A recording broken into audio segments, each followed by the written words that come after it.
Audible's romance collection has something to satisfy every side of you. When it comes to what kind of romance you're into, you don't have to choose just one. Fancy a dalliance with a duke, or maybe a steamy billionaire. You could find a book boyfriend in the city and another one tearing it up on the hockey field. And if nothing on this earth satisfies, you can always find love in another realm. Discover modern rom-coms from authors like Lily Chu and Ali Hazelwood, the latest romantasy series from Sarah J. Maas and Rebecca Yarros, plus Regency favorites like Bridgerton and Outlander. And of course, all the really steamy stuff. Your first great love story is free when you sign up for a free 30-day trial at audible.com/Wondery. That's audible.com/Wondery.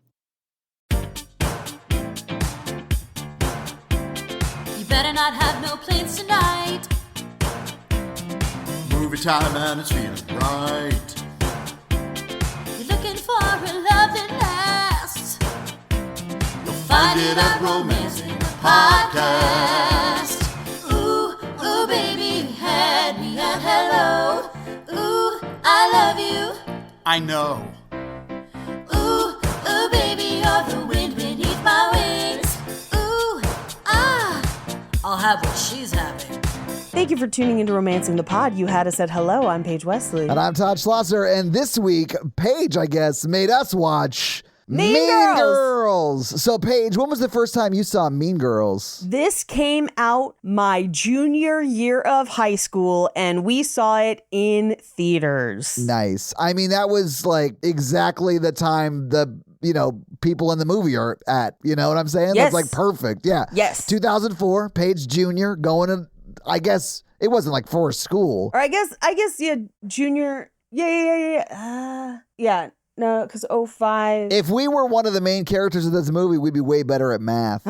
Not me. And we could have done that faster. But yeah. The reason I went to see it is I was already a huge Tina Fey fan. Same. And this is pre-30 Rock, but this is during her tenure on SNL. Oh, she was head writer at SNL for a few years before this. Yeah.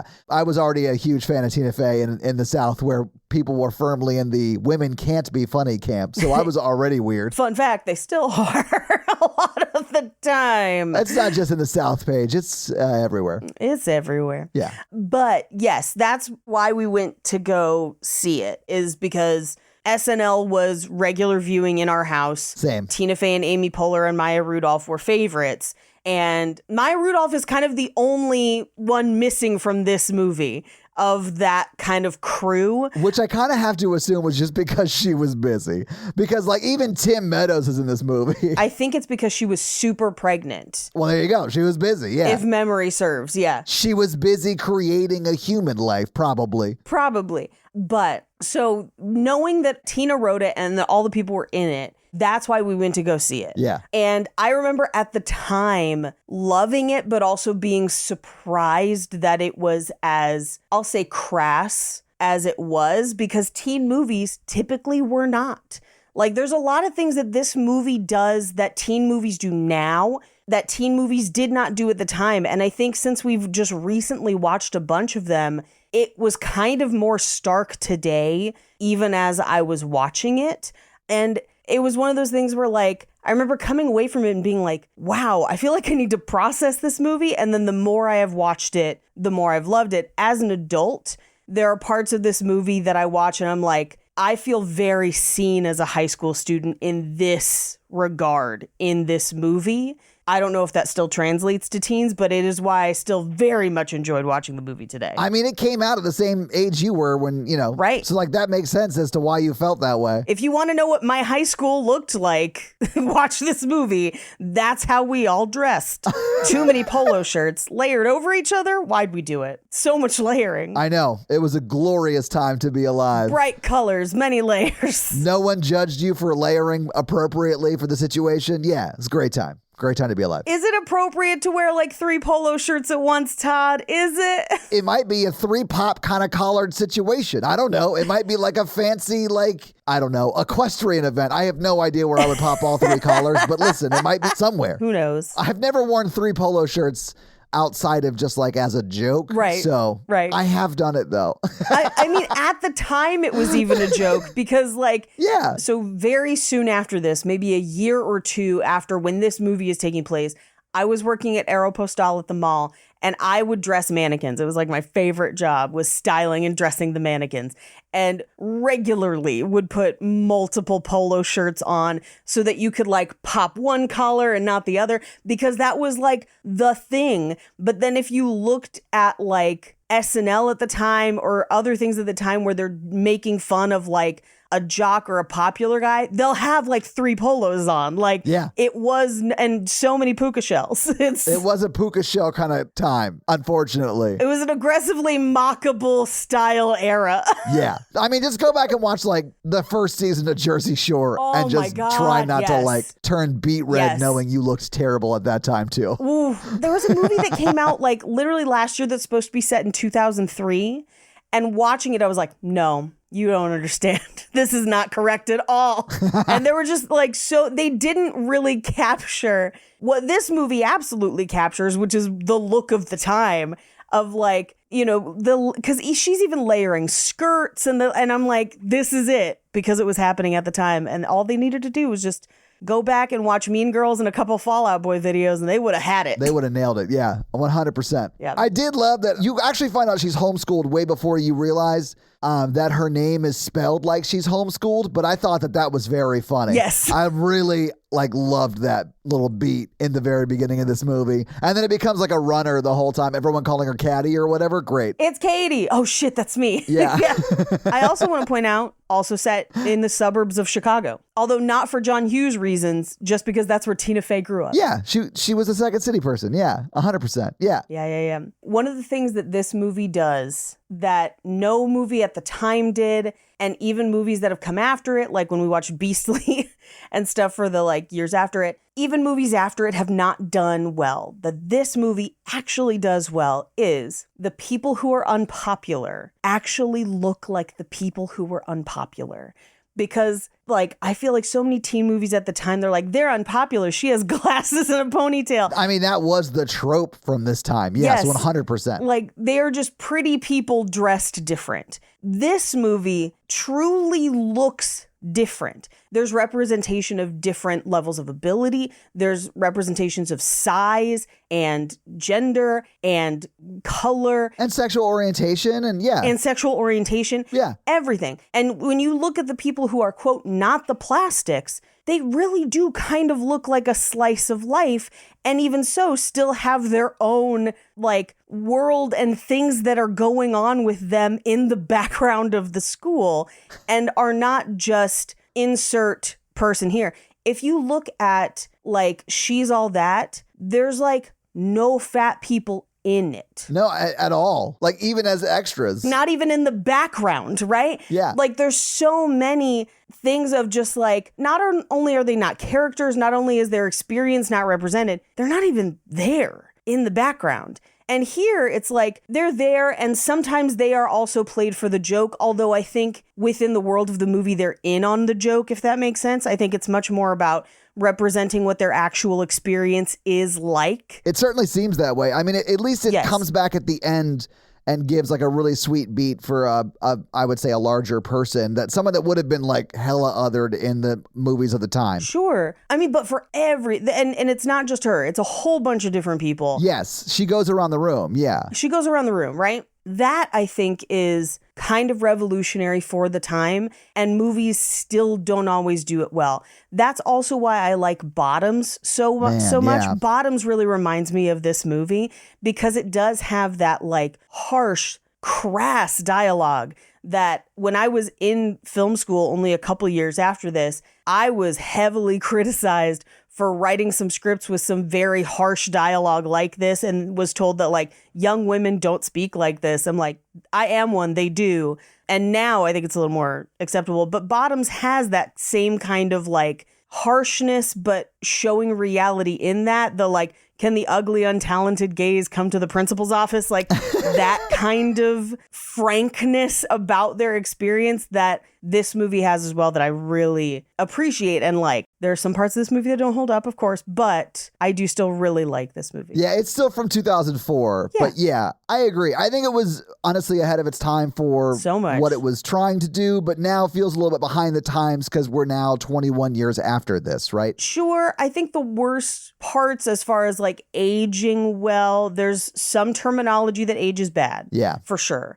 And that's of the time. I also think that the movie has an interesting relationship with slut shaming in that it tries to include a message that you shouldn't do it, but then the movie also does it a lot, which is something that Tina Fey's actually talked about after Yeah. the fact a little bit. Yeah. But yeah. Yeah. I would say reference the 30 Rock episode where she tries to criticize a new writer about acting slutty and just does not have the context of what that woman's life is like so and funny. realizes she was the problem the whole time. It's so funny. Yeah. Yeah. That's one of the reasons I really love 30 Rock. It's like really self-deprecating. Like the episode will start off very holier than thou, and then you realize like, oh Yes. shit, I'm the problem. My bad. Okay. Like I kind of love that as a writing motif. Yeah, well, it's the you bought all the hot dogs. That's the pilot episode, baby. Yeah, 100%. That's the pilot episode. Yep. You bought all the hot dogs. Like, Paige, there are 2 lines. yep, yep.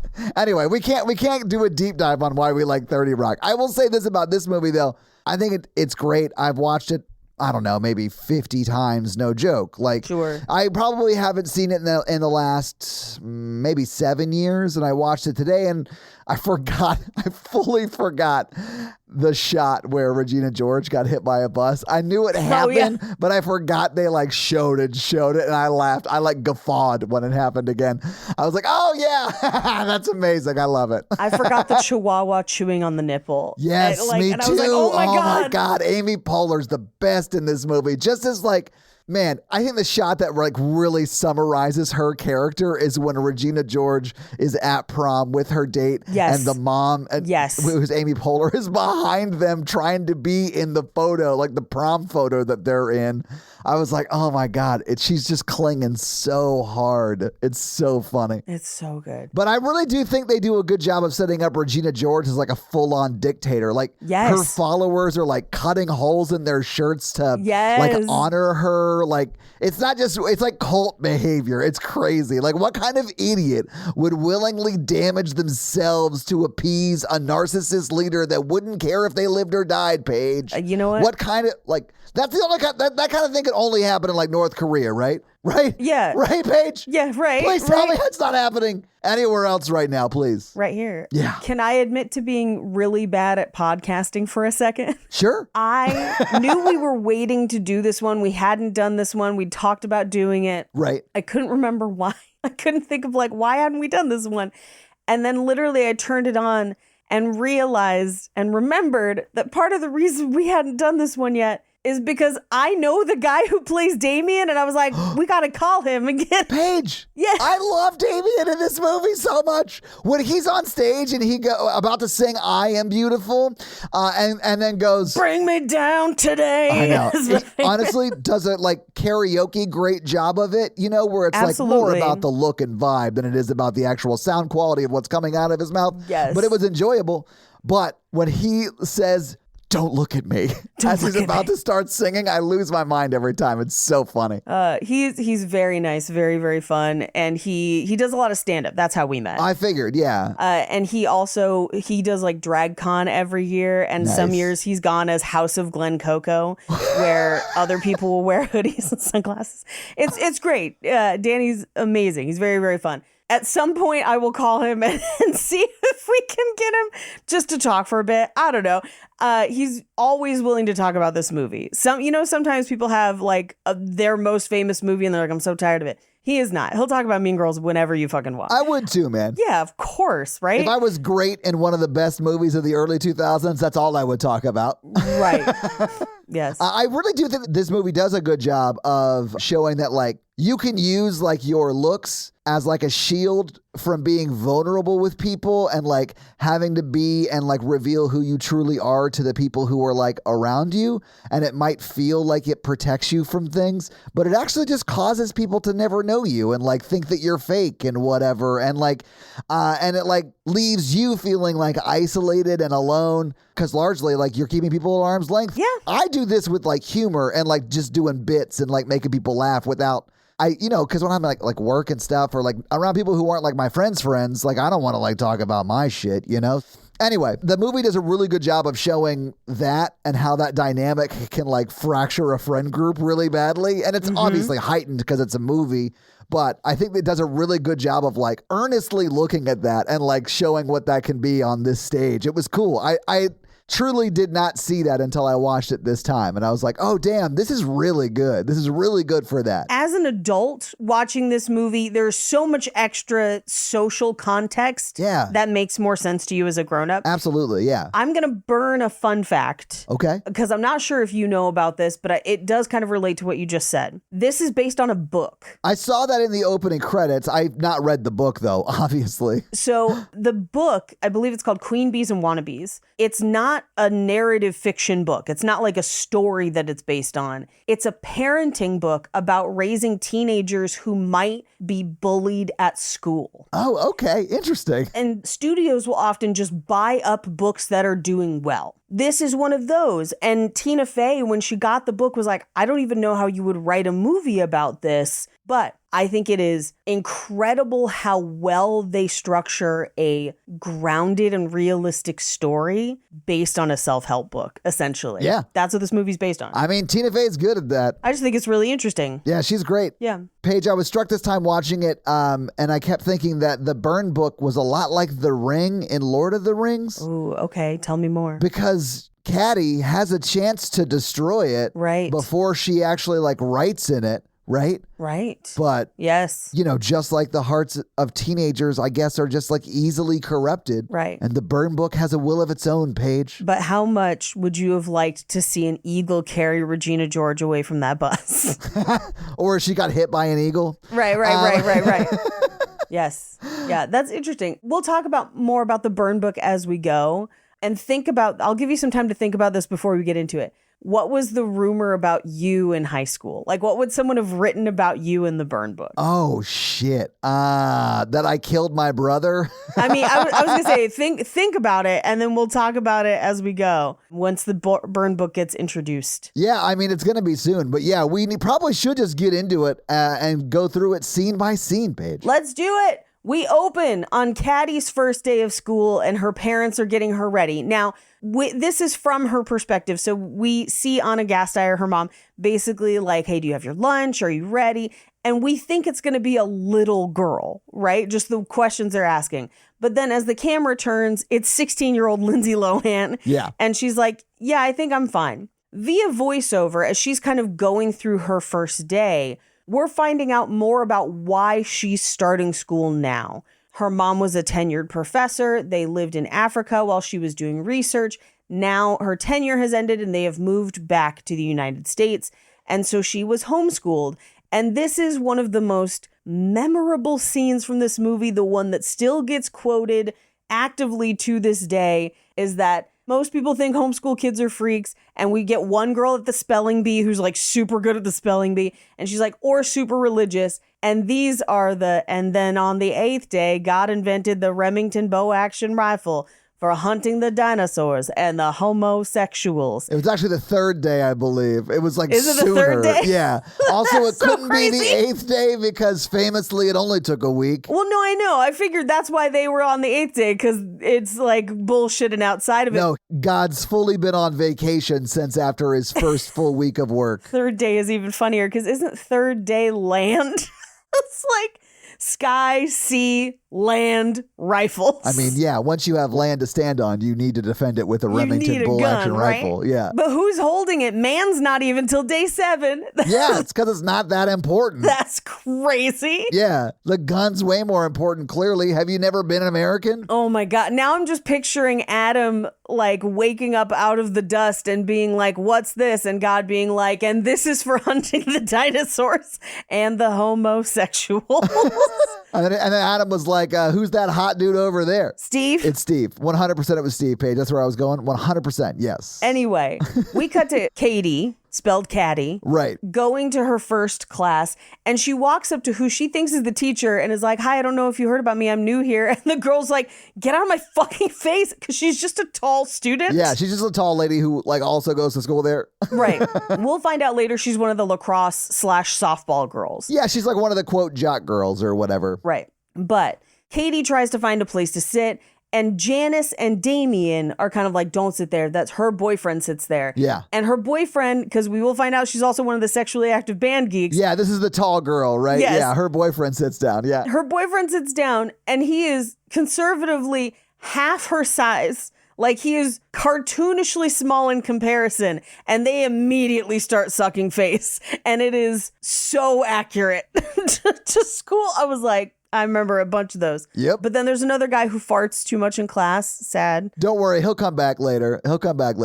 Yeah. Yes. But like he does when they're like, don't sit there, he farts all class. He looks back like rude, but it is fair that you know that is a possibility, because I definitely got something going on in the brown barrel. I got two in the chamber. Like they're chambered. Yeah. Yes, the brown barrel Yes. is loaded, Paige. She doesn't find a place to sit. Not before Tina Fey, the teacher, comes in. She ends up knocking into her, knocking coffee all over her. Right, which she must have been holding for at least 30 minutes because it was not hot at all, apparently. Well, yeah, I guess it depends if she was coming straight from the teacher's lounge or whatever. But yes, you're right. It was not hot at all, because she does not scream and is not hurt. She is just wet. Yeah, she's just got brown liquid on her, which is best case scenario when you get coffee knocked into you. So like, yeah. True. But she goes to try and take, she's got like a layer. it's 2004. Paige, everyone should layer up for situations such as this. Well, the layers create a problem right here, because she goes to take the top layer off, and the bottom layer, because the coffee is already like dripped through,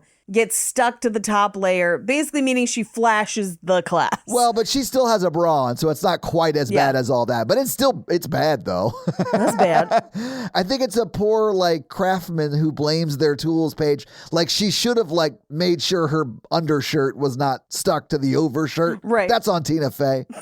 She gets herself right, and then Tim Meadows comes in. No, Tim Meadows comes in while she's getting herself right. Yeah. And he sneaks a peek for sure. Yes. And when she mentions that she's like just got divorced over the summer or whatever, I did love that he was immediately like, if you ever like want to talk or what, like he's like super into Tina Fey apparently. My carpal tunnel's back, and it's like the biggest hand wrap you've ever seen. But this is where he says, we have a new student. She has just moved here from Africa. And Tina Fey and Tim Meadows wrongly assume that it is just a black girl in class who I would assume was there the year before, because she's not a new student. And she just says, I'm from Michigan. And then Katie's like, it's actually me. Hi, I'm the one. And this is the first of many times that we hear her have to correct, like, I know it's spelled like that, but it's Katie. Yeah. Did I mention I was homeschooled? Yeah, it's spelled wrong because I'm homeschooled. Yeah. Maybe that's just a thing in the Mormon community, because I have a lot of cousins with some strange spelling of their names. That's just a Mormon thing in general, Todd. That's what I'm saying. Maybe it is just like that. But a lot of Mormons are also homeschooled, so. Yeah. We had kids in our church community that were homeschooled, but they all had normal names, like Ben and Dave or whatever, or Jen. Well, the thing is, the names sound normal, but like Jen is spelled Jyennininn.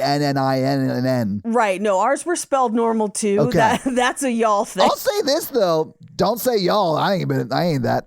But also, I don't really care. Spell your kids' names however you want. Like, I really don't care. It's just interesting to me that those communities overlap like that. Oh, yeah. Well, I mean, there are many socio-political and economic reasons why that we don't have time to talk about today. That's a cult podcast thing to delve into, but it's definitely a cult thing, yes. What I do think is really interesting, and this is, if you're still a person that doesn't believe that AI is just a plagiarism machine, I was at home and my dad had pulled up some sort of social media post that was like listing out unusual names and stories about people having unusual names.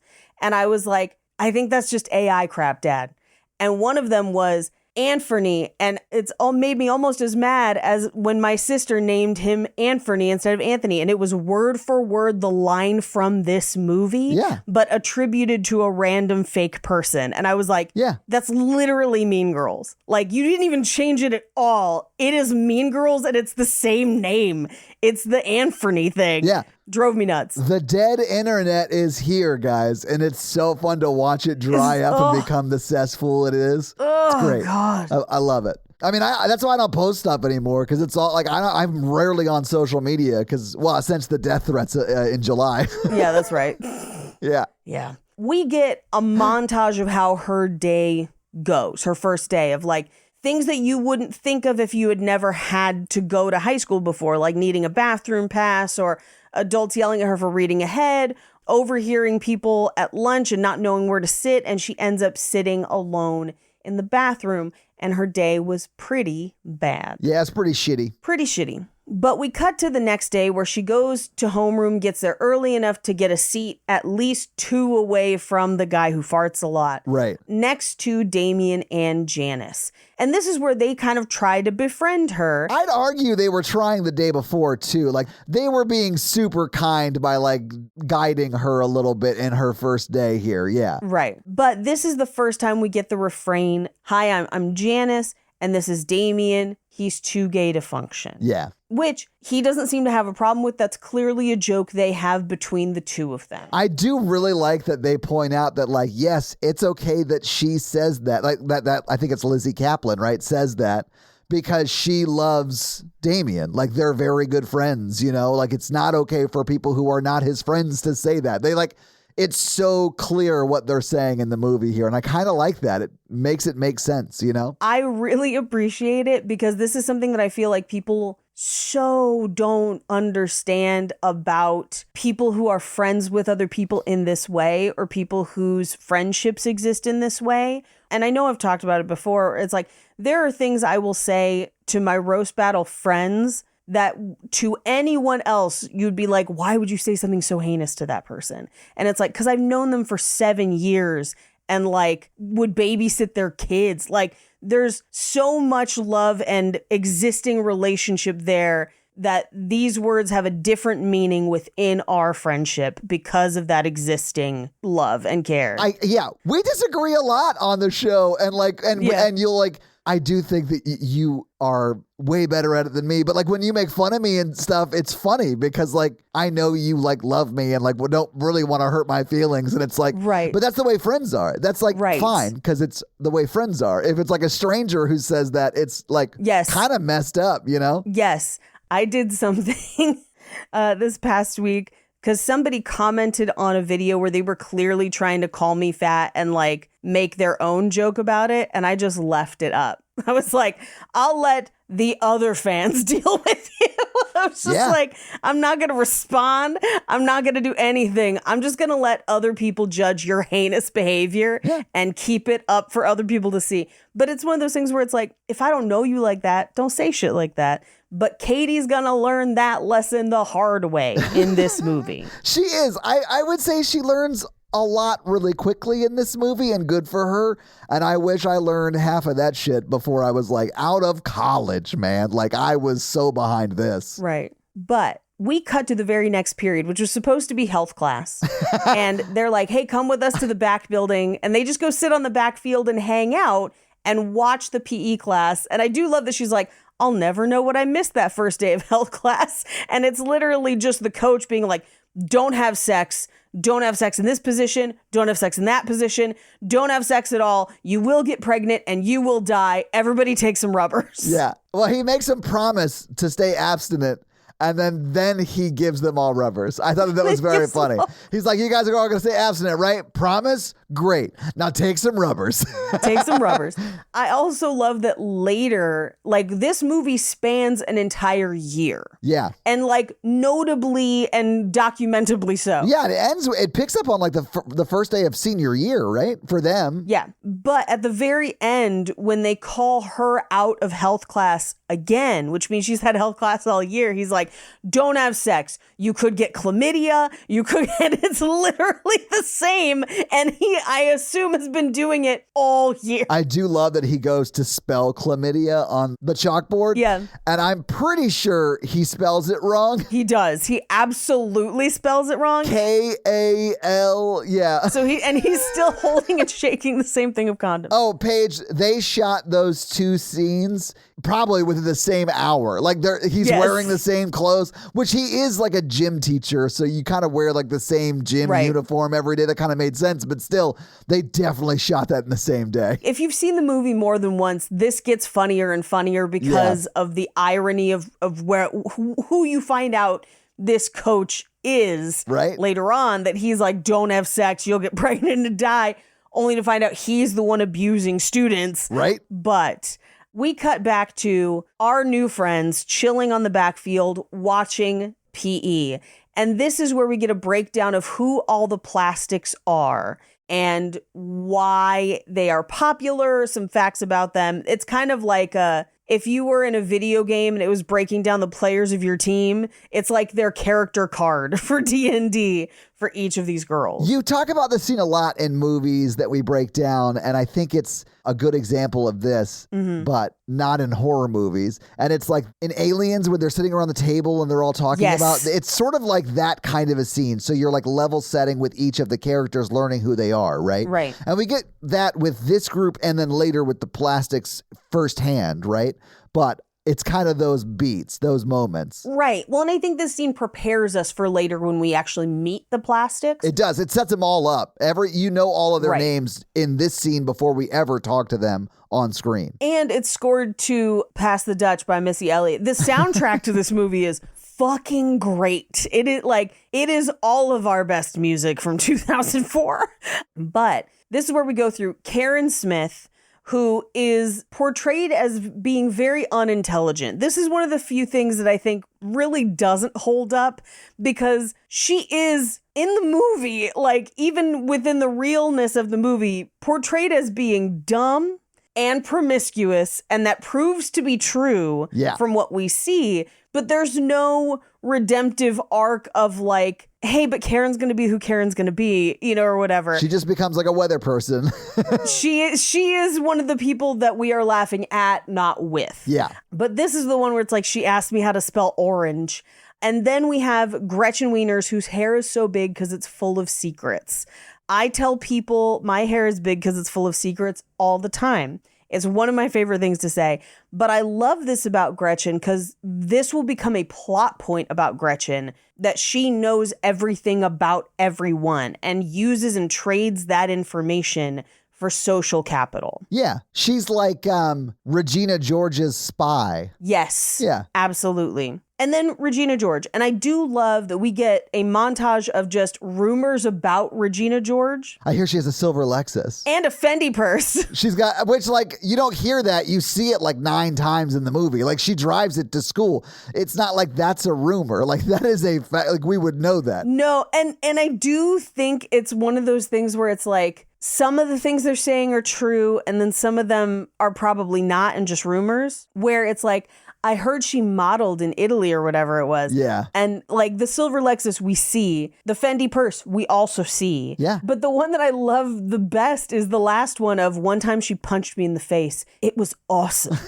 It's so crazy, but it's this idea of like within this school, she is a celebrity. Yes. Like she is the closest they get to celebrity, to the point where, much like an actual famous person, there is a myth of personality around her. We had people like this at our school, and I sometimes wonder if they like look back at high school like, oh man, I had it all then, because they were sort of celebrities on some level. That sucks for them if they feel that way, because they definitely shouldn't. I'm sure they went on to do better things. Sure. But I wonder if you had this type of notoriety in school, if you look back on it, like way more nostalgic than maybe I do, who was like band president. You know what I'm saying? Like it's a different social status, I'll say. I think because my school was so small that like there's a lot of things I identify with in this movie that I think I internalized, but I don't think were actually happening to the level that I perceived them in reality at school. You mean just like on the scale because it was a smaller school? Because like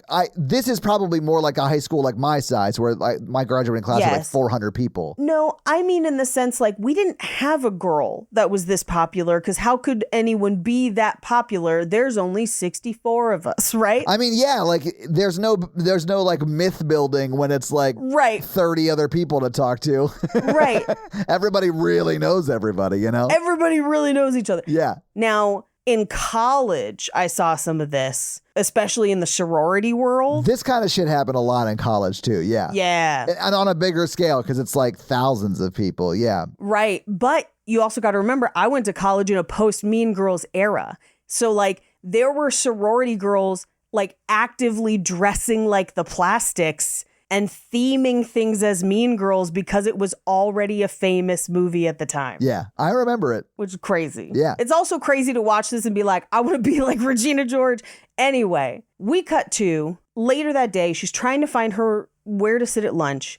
And Janice has drawn her a map of kind of where everyone is. Yes. Now, these are the things that maybe don't hold up as much because of the way they identify all the different people on the map. However, I will make a case that this is the movie showing how much we reduce other people to our assumptions of them. I mean, the movie is definitely doing that. And I don't think it's saying it's a good thing necessarily. No, of course not. Yeah, that's also not what the movie is about. So if you don't see that necessarily as them saying this is bad, I get it. I feel like they don't come back around to it being bad until the very, very, very, very end. Yeah. When they're actually going through all the cliques and all the cliques have their own issues.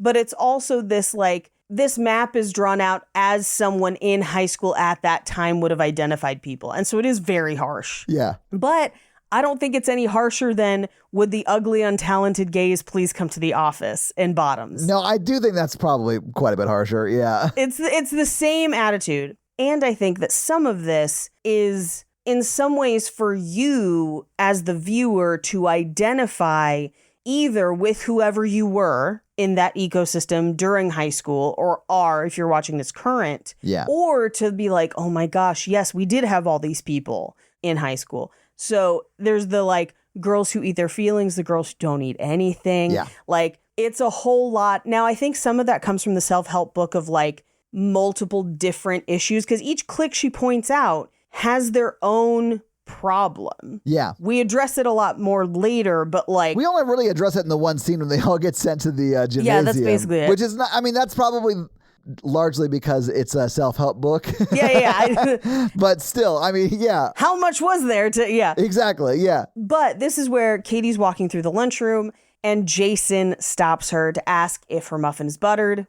Should we assign somebody to butter your muffin? And Regina stops it and is basically like, hey, you were with Gretchen at a party last week and then you're hitting on this girl in front of us. That's gross. Leave her alone. You can go shave your back now. Yeah. Which is a wild, like, just to off the cuff, like, as a high schooler, wouldn't you have just like, I'm just going to shrink through the floor? Like, it's... I would have turned into what Ursula would have turned Ariel into had she not been successful. Like, whatever those little, like, sea creatures were. Yeah. Like, that's what I would have turned into in that moment, and then I would have just dissipated into nothingness. It would have been devastating at, like, 16 or whatever, your junior year. Yeah. I mean, it has the same impact of, oh, you're still here? Like, it's that. Oh, yeah, that was such a rough... Oh, I remember you telling me that story. That was amazing. Sorry. Just like the chills up your spine. You're like, oh no. It's like third-hand embarrassment still. It's like, oh God. Yeah. Right. It is a very sick burn. But it is like what... I don't know. Can you call it the meet cute between her and the Plastics? It kind of is. Yeah. It is.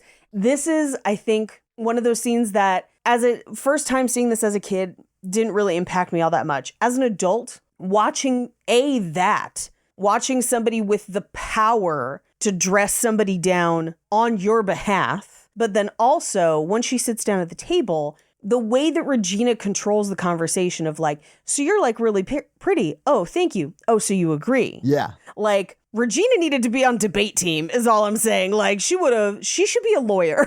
No, I mean, yeah, she would be a great lawyer, but she's going to be a great CEO who is like, oh, yes, just the worst person in the world, but is so good at squeezing labor out of people. Yeah. Well, and not just that, but like identifying how she can manipulate people, which is what Katie learns from her, oddly enough. Yeah. Take Two Todd in the house. Babbel ad for September 18th. Got any fun trips coming up? One thing you probably have not put on your packing list, learning the language. But with Babbel, you can start talking in just a few weeks. Start speaking in a new language with confidence thanks to Babbel's conversation-based technique that teaches you useful words and phrases you actually use in the real world. I could order in French at an actual French bistro, thereby justifying my pretentious fleur-de-lis back tattoo. Babbel is handcrafted by over 200 language experts, lessons are voiced by real native speakers, and it's built with science-backed tools like spaced repetition and interactive features to fit any learning style. Babbel's tips and tools are approachable and accessible. It's like having a private tutor in your pocket. Thanks to Babbel, all right, take two. I really hope I don't upload the unedited ad like last time. With Babbel, I'm learning Spanish, and I use the engaging dialogue right away with speech recognition to check my pronunciation. I also like the personalized review to lock it in long term.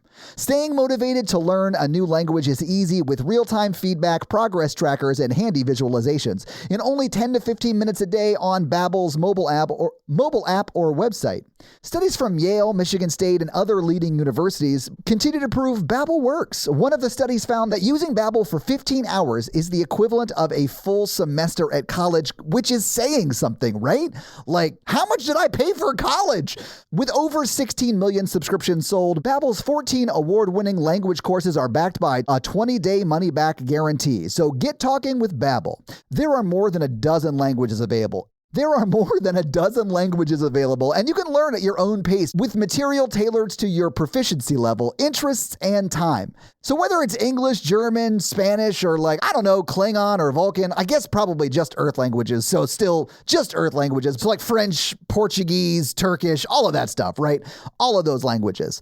I use it and you should too, and listen, I want you to learn another language because it's like a whole workout for the mouth and brain, guys. So I'm teaming up with Babbel to gift you a 55% off subscription, but only for our listeners at babbel.com/romancingthepod. Get up to 55% off at babbel.com/romancingthepod, spelled babbel.com/romancingthepod.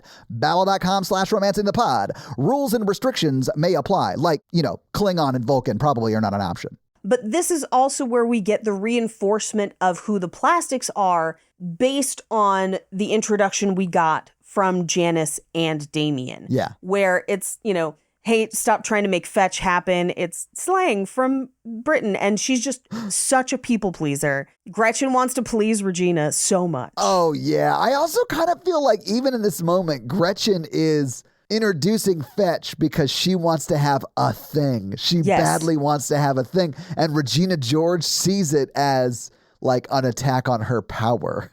And that's why she lets fetch happen a few times. Right. But like the third or fourth time Gretchen brings it up, she shuts that shit down with it's not going to happen, Gretchen. It's not going to happen. Nobody cares about toaster strudel. Oh my God. I don't think my father, the inventor of toaster strudel. Also something I say sometimes just as an answer to people because I love it. This is also where Karen is like, wait, so if you're from Africa, why are you white? God, Karen, you can't just ask people why they're white.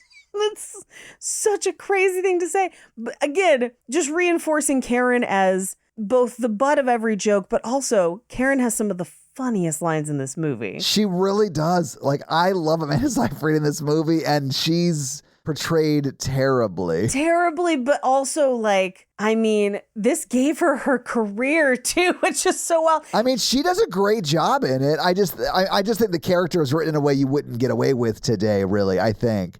But she does a great job with it.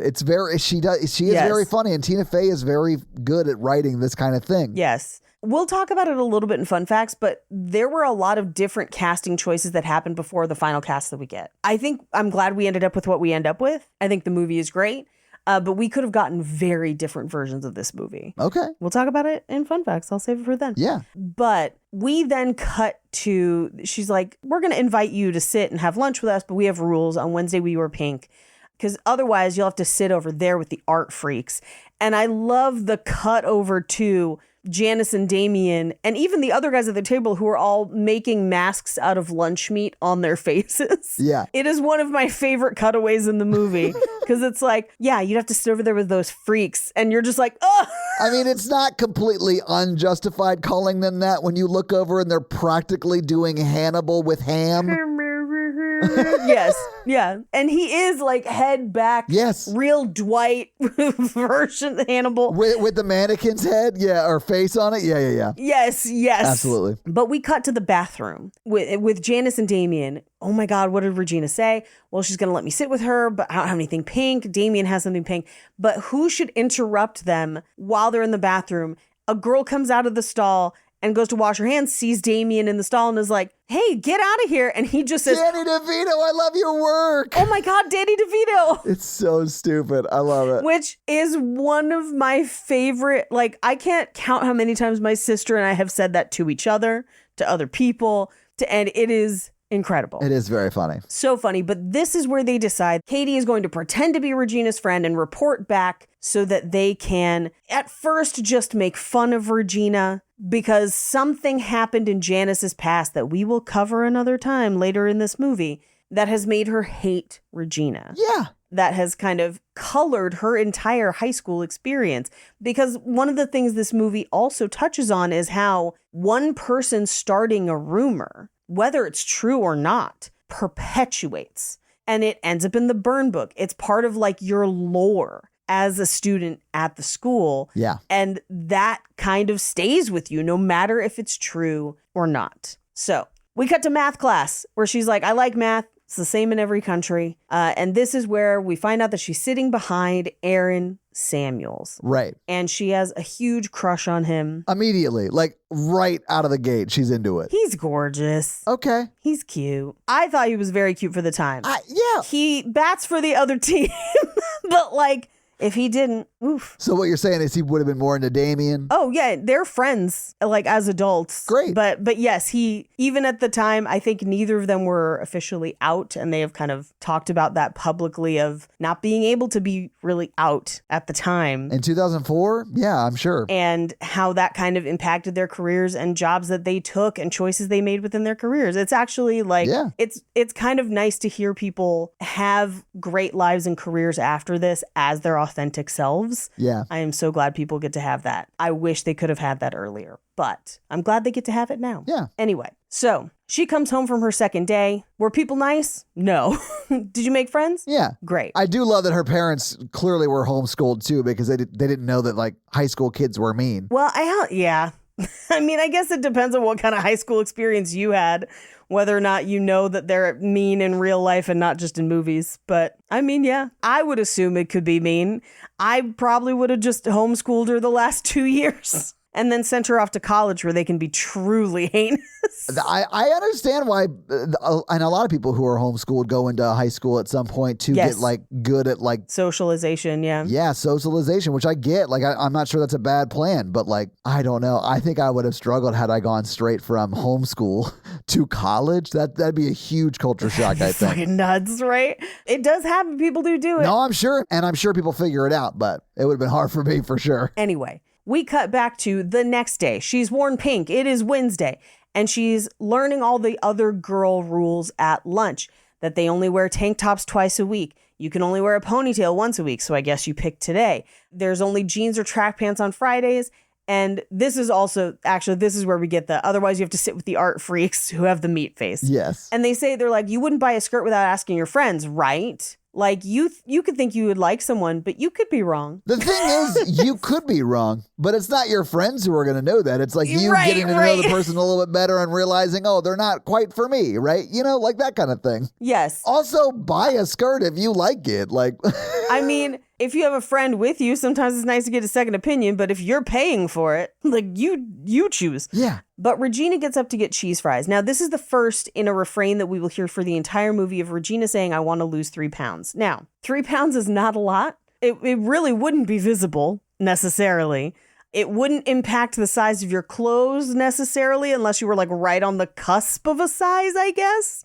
It is an amount that is purely for vanity's sake because the goal is to always be skinnier. And I actually, as hard as this is kind of to watch, because this is 2004, it is one of the worst body image times in recent history that we are unfortunately in a backswing of. I actually really do love the way that this movie presents and demonstrates how the way that these girls talk about their bodies, the way that they talk about food, the way that they talk about themselves in relationship to each other is detrimental and bad for all of them all the time. And they do it a few different ways. They point it out pretty, like, I think vividly, in this movie. Yes. But Regina goes up to get cheese fries. And while she's up, they're like, hey, do you like anyone? Do you have any crushes at school? And Katie's like, oh, I like Aaron Samuels. And they're like, no, you can't, because that was Regina's ex-boyfriend until they broke up. They dated for a year, Paige. They dated for a year, and that's just like the rules of feminism or whatever. But don't worry, I'll never tell her. It'll be our secret. Which, of course, doesn't last. No, of course not. But we cut to her looking at him in math class. And as math class ends, she gets up to leave. And who should stop her before she leaves but Kevin G., who we have like seen around, but this is our first time actually meeting and talking to him. And he, from this moment forward through the rest of the movie, will refer to her solely as Africa. Yeah. Which is, it's one of those like nicknaming conventions that I feel like falls away as you get into adulthood, of like earning a nickname based on one fact about you, regardless of how prescient that fact is to you as a person. I feel like we don't do that as much as grown-ups, but as teens and high schoolers, I feel like that is a very, very, very common thing. Like there's a person I know who has a food and a place as their nickname that they go by all the time. And they don't seem to match either of those things. You talking about Pizza Butt? Yeah. I love Pizza Butt. He's the best. Pizza Butt's the best.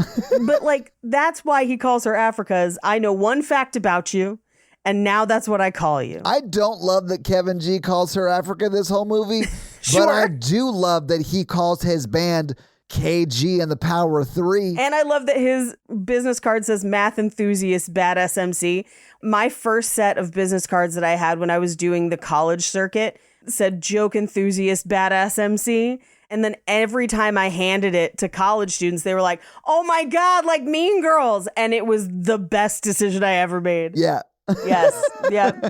Paige, this is in high school. I made business cards Yes. that had my name on it and my phone number, and it was white on white embossed. So it wasn't like printed. Sure. There was no real ink on it. It was just my name It was letterpress. embossed. Yeah. Mhm. Classy. That's very classy. Guess how many I gave out? None. I think that's a pretty accurate guess as to how many that went out to people who weren't just like my friends and thought it was ridiculous, and no women got them. And that was the initial intent. Anyway, we cut to her watching Aaron Samuels' soccer practice, and he kind of waves at her. He's clearly interested in her. Yes. And I think if she had not had the influence of the plastics and had just gotten to know him, it would have probably happened earlier. But I think Regina would have then been like her sworn enemy at school. I think it would have happened had Regina George not sabotaged it. I mean, clearly she sabotages yes. it. Yeah. Yeah. But this is the very famous get in, loser, we're going shopping. Yeah. It's so famous it became like a meme phrase of Yeah. get in, loser, we're going shopping.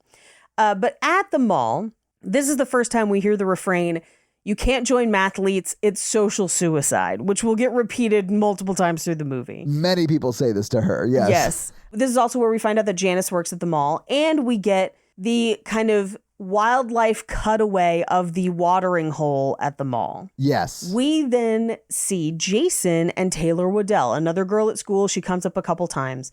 But this, I think, is potentially one of the cruelest things Regina George does. Oh, you mean when she like doesn't really break HIPAA, but like calls and is like telling the mom about like a test from Planned Parenthood? Yeah. Yes. Yeah, that's bad. Yes. That's real bad. It's real bad. And again, we don't know if it's true. We don't know anything, but that girl's about to get punished as if it is true. I mean, Paige, we know it's not true. We're seeing Regina George, not a nurse at Planned Parenthood, call and pretend to be one. Right, But I mean, right. from her parents' perspective, yeah. Like, it's going to ruin her life for like the next 3 to 15 days. Yes. Before she can like prove that none of this is real to her parents. Right. Like, it's terrible. And the reason I say we don't know if it's true is we don't know what's happening outside of this interaction. Oh, Maybe yeah. she did go there for something. We don't know. But as far as what we know, this is untrue. Regina has done it, and she does it so casually.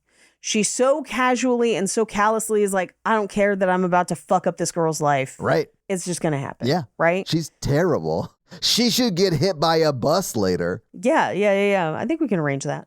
But they go to Regina's house. This is the first time we meet Amy Poehler as her mom with her rock hard boobs. And this, we also find out that Regina took her parents' room and made them trade. So like, have you seen, probably not, any of the stuff with people like decorating their kids' dorms? But I mean like HGTV level stuff. No. I feel like there were people where it's like, I understand providing and giving your kids as much as you can. I get it. But there are some people that would like spoil the shit out of their kids. And you're like, you are setting your kid up for failure because the rest of the world is not going to treat them this way.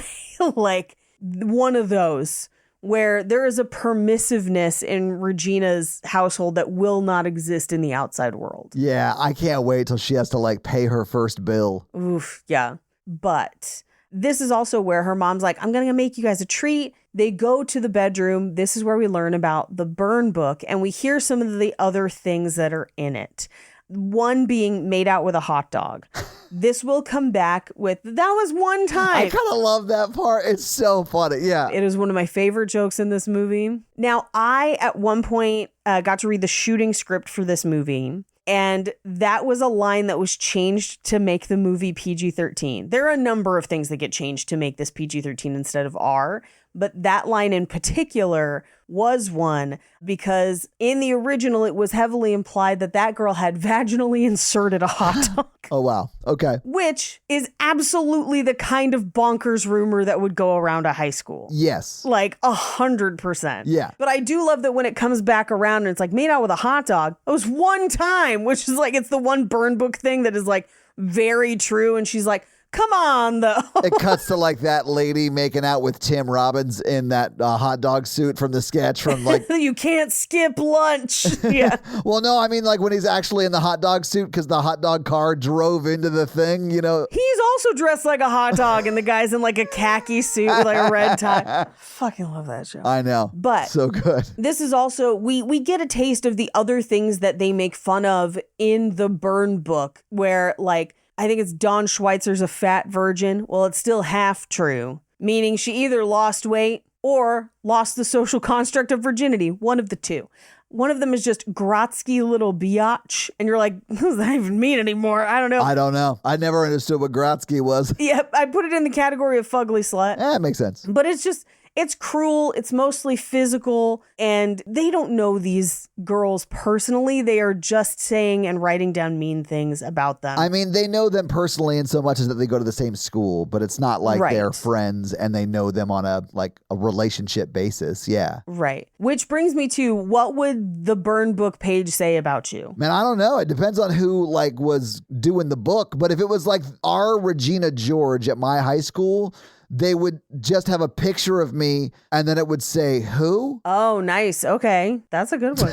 Of just like, does he even go here? I mean, that's like accurate though. Like, I don't even think that person knew who I was band president. I was junior class president at one point. So I was not a who. Hang on. You were junior class president at one point. Did you get impeached at some point during your junior year? No. It was Okay. just, I wasn't, you know how some people are like always class president and like continually win and they do it for a long time? Not me. Paige, I don't think the title of class president follows you like after your presidency ends. It's not like that. You can't demand people still call you Madam President, Paige. Madam President. No, but I think it's one of those things where like the same kinds of kids are always on student council. And I only did it like one time. I was like, yeah, I don't think this is for me. Is it because it's a scam and you have no real power? Yeah. Yeah. Partially. I also wanted to do other things like direct one of the school plays and take 3 periods of art. So I had other shit on my plate. Yeah. But For me, it would have absolutely been a rumor that I was a lesbian. That was absolutely the rumor about me in high school and persisted after I graduated. I wouldn't be surprised to find out that some people in high school thought I was gay. Sure. Because I was super religious, so I wasn't like, I dated, quote unquote, but it was like the way super religious people date. Sure. And also loved musicals. So like I would understand if someone was like, oh, wow, he's married to a woman now? Like I wouldn't be surprised if someone said that. Yeah. People said it to my face at certain points. I never got that, but. And here's the thing. It's 2025. I have no value judgment on that being the rumor about me. That would not have been a bad thing for me to be. I don't care. Yeah, I don't care. Yeah, yeah, it wouldn't bother me at all. However, in 2004, that was a very dangerous thing to be. Yeah. You could not be out at my school. You could have been kicked out of our private school for being out at the time. Well, that's a religious school. That's the... Yes. Yeah. I had plenty of gay friends in high school that were out and like, we're in Nashville. So like it was a thing at the time. Although I will say like they dealt with some stuff that hopefully isn't so prevalent now, but they still felt safe enough and were safe enough to be out here. Right. And here's the thing. A lot of them, as soon as they graduated, came out. Yeah, Good because they were no longer being controlled by the repressive organization that their parents forced them to be a part of. Yeah, like I get it. Yeah. But even then, just being around, like you got to remember that like, you know, marriage equality was not legalized yet. And hey, it's still at risk. So please do whatever you can to protect it. It was the butt of jokes on TV, even though we had like Will and Grace and stuff. It's like we also had I Now Pronounce You Chuck and Larry. You know, we had that kind of shit. Yeah, like, it was still played for a joke as opposed to just being a state of being for a character to have. And so like that was a thing that could be a rumor about you. And if only they knew how much I was fantasizing about shoulders just in the back of class. People had no idea. But I think just because I was loud, I think they had no idea who among them was actually gay. And if they had, they would have never pointed the finger at me. But like, that was definitely the rumor about me in high school. Yeah. Can't wait for my reunion. See what's up. Figure out what's going on. Here's what I will say. They are in the process of organizing my 20-year reunion, and they have sent some requests for availability and everything out to people. And along with that came, what are your preferred pronouns? And I was like, oh, okay, guys. All right, let's do it. Yes. Let's respect everyone's chosen identities. Like, let's do it. And so that gives me some hope for the future. Is it just the alumni organization or is it the school planning it? So the school don't plan shit. It's the alumni organization. Yeah, that's what I figured. But here's the thing. A bunch of those people graduated from that school and had no problem with it then. And like, of course, you know, might still be fairly right leaning now. And so I appreciated that the people organizing it were sensitive and wanted to be inclusive. I think that is great. That's always good. Yeah. Yeah. Anyway, so Amy Poehler comes back in, and this is where the dog's chewing on her nipples. And she doesn't notice it because the joke is that she got implants. And I thought it was hilarious when like Lindsay Lohan like hugs her and she goes, ow. Well, and it makes the like styrofoam squeeze sound. This was a problem at the time with implants. Implant technology has come so far. I wasn't touching a lot of boob at all at this time in my life, and certainly not implanted boob. You know what I'm saying? So like I have no frame of reference. But I guess this is during the time when like Steve Carell was like, you know, when they feel like a bag of sand. Bag of sand. Not great. They have improved. I think the term was bolt-ons for a reason. Bolt-ons. Yeah. Nipples that look different places like the headlights of an old Buick. Yes. Or that could be chewed on by your, I don't know, chihuahua and you wouldn't notice. In part, that's because they used to do implants a little bit differently and people would lose sensation. It's like a horrible thing. You can't really get it back. But anyway, so this is also the like, I'd rather you drink in the house. So we get a sense of like all the things that she lets Regina get away with, essentially. Yeah. I mean, she says that because and only because she brings them drinks that look like they're like margaritas or something that would have alcohol. Yes. And Caddy is like, is this alcohol? And she's like, no, I would never serve you alcohol, but if you want some, I can get you some. Right. But you have to drink it in the house, more or less. Yes. Which I had friends who had parents that were like this, and I kind of understand that impulse. But I mean, I never drank over there, but like I would go over there and people would be drinking. I do understand it from a safety perspective of like, at least I know where you are. Yeah, I get that part of it. I still don't think it's great to give teens liquor. I don't, yeah, I never drank. So like, yeah, I definitely don't think you should, but like, Yeah. I get the impulse of wanting to make sure they do it where you have control over them. Yeah. Anyway, this is also where they get to the page with Janice and it has a horrible slur on it. And they're like, who's that next to her in the picture? It's Damien. And Katie, repeating what she's heard Janice say, says, oh, he's too gay to function. They're like, ha ha. Write it down. Write it down. And she has the immediate like thought of, oh no, maybe that was only okay when Janice said it. We immediately cut to her telling Janice about the book and Janice being like, what does it say about me? And she's like, oh, you're not in it. And she goes, those bitches. Yeah. But she's like, now we got to steal that book. We have an obligation. And Damien's like, do I have an obligation to tell that woman her outfit's terrible? Oh no, it's Miss Norbury, aka Tina Fey, who is just here with her boyfriend and just gestures to a random old man in the store. I love it. Great visual gag. Do it to your friends. It's so fun. But I mean, she's just joking. Oh, it's not really her boyfriend. I also think it's very funny that she comes up, they have this conversation, and she came up to the store with like stuff to purchase, and they have a conversation. She does not pay, and then she leaves the store. So I'm assuming she either stole that stuff and just had this conversation so like they wouldn't notice she was stealing it, or she left it on the counter. But either way, she didn't pay for it. Who knows? I'm too distracted by, because Damien's line is, because she's like, oh, it's a joke. Grown-ups tell jokes sometimes. He's like, my Nana takes her wig off when she's drunk. And she just goes, your Nana and I have that in common.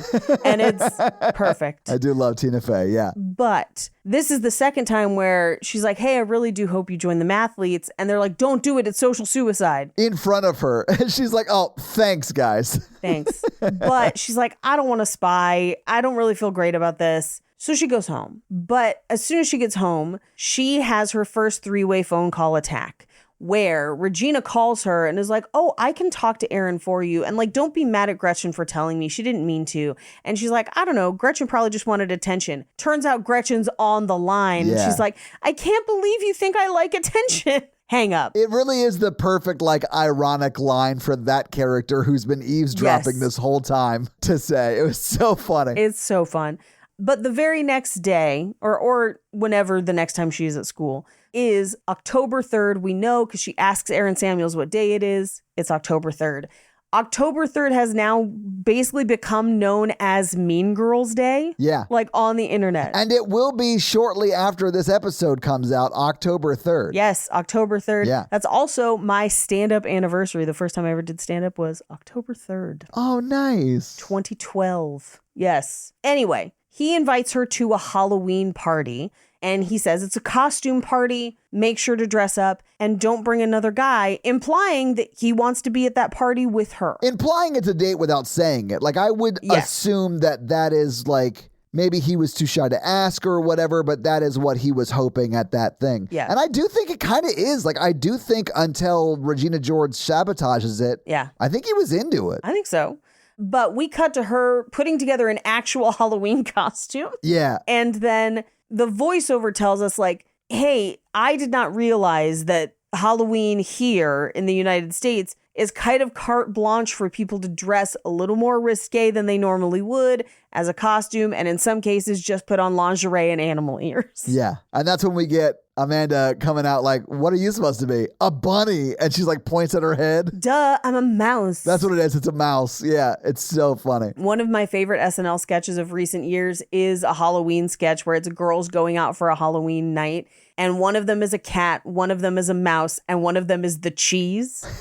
And by the end of the night, she's like, why did I have to be the cheese? I don't even like cheese. But it's absolutely a play on, duh, I'm a mouse. I'm a cat. Yeah, that's very funny. I'll have to look at that. I will send it to you. It's great. Yeah, please do. I also, when we see Regina in her bunny costume, because she's basically a Playboy bunny is what she kind of looks like. More or less, yeah. And we do get a shot of her father just looking upset. Wouldn't you be, though? Like, I don't know if we should have let my underage daughter wear this on Halloween, maybe. Like, that would be my concern. And again, I know we've talked about this of like, in a perfect world, people could wear whatever they want at any time they want and no one would bother them or hurt them. Right. I never want to be in a position of like what someone wore made something their fault. That's not at all. They should be able to wear whatever they want. Right. I just also think the world is dangerous and we should fix the people causing the danger. I get that. I get that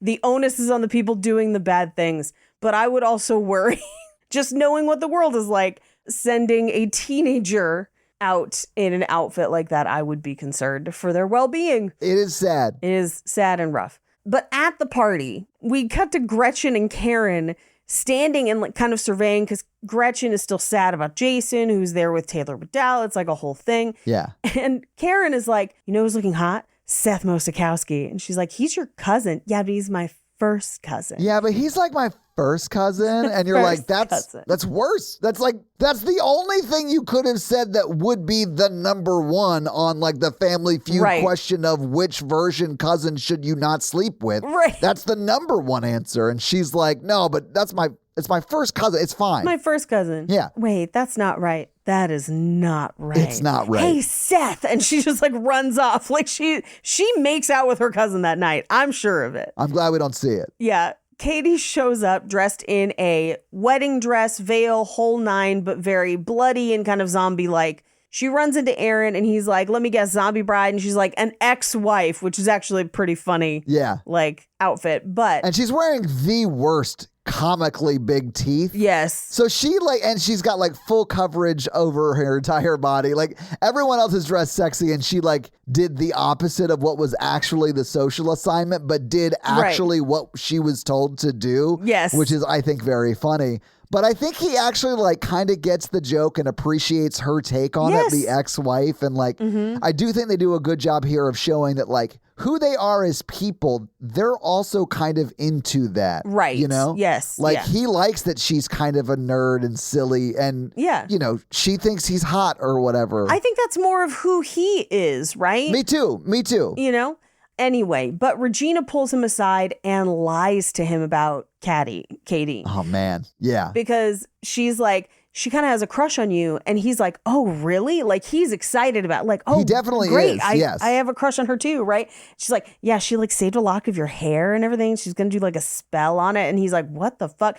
Like, and it's nonsense, but it's enough to creep him out so that she then has a chance to kiss him. And they don't immediately get back together. No. But Katie sees it and leaves and runs because obviously no one wants to watch that. Like she thought she was there to be on a date with him. And now he's kissing a girl that is her friend, air quotes. And his ex-girlfriend, right? So like, yeah, like he's definitely going to choose her over me. They've dated for a year already. Like, well, I mean, and that's not the way the movie ends up, but I get why she would feel that way in the moment and run away. 100%. It would be like this huge betrayal / missed opportunity. You know what I'm saying? Right. I do kind of wish that like, because it's like every time Regina George lies about something that Lindsay Lohan has done, it gets like progressively worse. And I kind of wish like for the first two of them, it only made him more excited because he's like, she's like crazy into me. This is awesome. This is going to be great. And then like the last one got like over the top weird or whatever. Yeah. It would have been very funny to me, but. Yeah. But she runs to Janice and Damien, who are watching scary movies in, I would assume, a basement / garage or something. I loved this so much because she like comes in and like kicks open the door more or less wearing the costume and they start screaming like it scares them. I love it. It's great. But this is where they formulate their plan. They're going to get rid of Erin Samuels, her technically hot body, and her army of skanks. Yeah. Literally how you take down a dictator. Yeah. Right. You cut off their resources. Yes. So we get kind of a montage of the few different ways that they do this. They try to give her foot cream for her face, but it's extra moisturizing and it smells really good and he likes it. Which like they were like, we made your face smell like a foot. And like, no, you didn't. Yeah. Foot creams don't smell like feet. Feet smell like feet. Yeah, no, they smell like cream. Right. Yeah. They cut the boobs out of her shirt, but that just makes other people do the same. Yeah. This is like other people cut the, I guess, boobs out of their shirt. Right. Mm-hmm. Then while they're buying candy canes, this is where they're like, we got to crack Gretchen Wieners. And as they walk away, Regina comes up and is like, yeah, I don't know why Janice was so obsessed with me, but like, I feel like we used to be friends, but then she's obsessed with me. And so I like can't have her at my party because like she's like a lesbian and that'd be gross. And so now we're getting the backstory of why Janice and Regina don't get along, because Regina started this rumor that at the time would have basically crushed Janice's social life at the time. Yeah. Especially because this would have been like junior high or something, like before high school. It definitely would have been junior high. I think she talks about it like early. I think it's like 8th grade or something like that. Yeah. So at that point, Katie has the idea to buy basically candy canes for everyone except Gretchen from Regina. But this is where we get the very famous 4 for you, Glen Coco. You go, Glen Coco. But we cut to the talent show where they have been practicing their routine. And first we get Damien singing I Am Beautiful. And for as much as I love the don't look at me, my favorite is when somebody throws a shoe at him on stage and he grabs it and chucks it back at the person in the audience while still singing. He's like, bring me down today. Like he's just... It's so good. It's so good. But the shoe hits him like in the face or like upper chest area. Yeah. Like it probably hurt a little bit. Yeah. But we then cut to backstage. The girls are getting ready to do their Jingle Bell Rock dance, which Katie didn't know the song and had to learn it, which is kind of fun. Yeah. But also Gretchen is already stressed out and she's like, maybe it's because she knows that I know about her nose job or whatever. Yeah. While she's spilling those secrets, we get Kevin G in the Power of Three, KG in the Power of Three, performing a custom rap that he wrote. And honestly, the more I watch this movie, the more I love Kevin G. Same. Kevin G's the best. Yeah. I laugh every time he walks up to Lizzie Kaplan at the end and is like, yes. Hey, where are you from? And she's like, Lebanese. And he goes, I feel that. Yeah. I love in this scene where he's like, I want to see you out there shaking that thing. and Damien's just like, what is happening? I know. Like, what? It's so funny. But to me, he is the epitome of a person who just has confidence. And it's like, I don't care that the world thinks mathletes is social suicide. I don't care that the world thinks I'm weird. I'm going to be me. And I'm just going to like confidently go up to people I like and tell them. And you know what? He's successful in the end. Yeah. Right? I'm pretty sure in the like last shot, Lizzie and him, or Lizzie Kaplan's character and him are dating, right? Yes. Yeah. And I feel like that's so rare in high school. I feel like everyone is always so panicked about what everyone else thinks about them. And I feel like he exists as an example of like, hey, if you could break yourself of that mindset for just a second and see that this person seems to be existing pretty happily by just being themselves and having a good time doing it. Like, and kind of crushing it. Yeah. I mean, he did. And kind of crushing it. He did just rap, you know, like. Right. Maybe you'd feel better being you, seeing that somebody else feels free to be them. Yeah. Anyway, right before the Jingle Bell Rock is supposed to go on stage, they switch places where Gretchen has to go to the other side of Regina, meaning the dance will be backwards. Yes. They put the boombox on the stage. They start the song. Amy Poehler, as the mom, is doing the dance with them while videotaping on the camcorder, meaning that video is trash. I know. It's so funny. I love Amy Poehler so much. So good. But then they accidentally kick the boombox into Jason's face because Gretchen is not used to being on that side. She turns the wrong way. They bump. Yeah. Boombox goes. They all pause for a second. Katie starts singing. Tina Fey starts playing, and they're able to finish the dance a cappella. Yeah. I would love to do a brief fun fact here. Hit it. Because it's one of the things I find really fascinating. We interrupt this breakdown of the movie Mean Girls for a fun fact. When they were doing the costuming for this movie, and the costume designers talked about this, they wanted the outfits to look like something the girls could have made at home. Basically, like something they could have compiled and bought at home. Sure, yeah. So those skirts were available at Victoria's Secret at the time. It was like their Christmas lingerie thing. And they brought them back a few years in a row.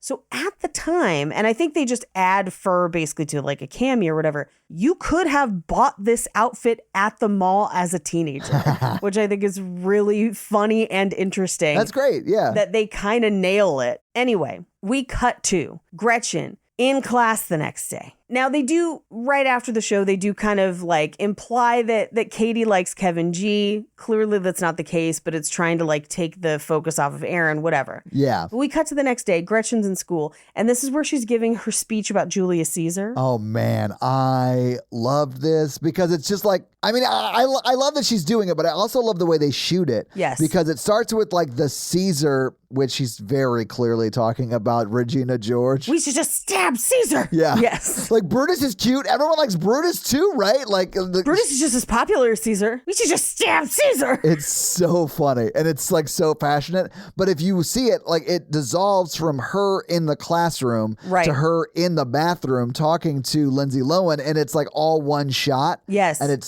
so well done, especially for 2004. I was like, oh, damn, that's cool because I had never noticed that before. I think she's green screened She the is. whole time, and that's how they did it. But yeah, it looks very cool. I went back and like she broke it down because I'm a nerd, but they have like an establishing shot of her in the classroom as she begins the first part of it. Right. And then it becomes a oneer that is all green screened. Right. Which it's so long you don't really think that it would be. Right, And then right. it cuts to them in the bathroom. It's really well done. Yes, but in the bathroom, she admits that Regina has been cheating on Aaron this whole time Yeah. with Shane Oman in the projection room above the auditorium, which then cuts into my favorite montage of them trying to get Aaron to the projection room above the auditorium. Yeah. And who else is using it, right? And who else is using it, right? Because there's the sign that like that's where swim practice is going to be. So he goes up there and Shane and Regina are there, but Regina hides. Yeah. Then the next time there's like a purse snatcher. He chases them up there. Who does he find? Coach Carr and Trang Pak.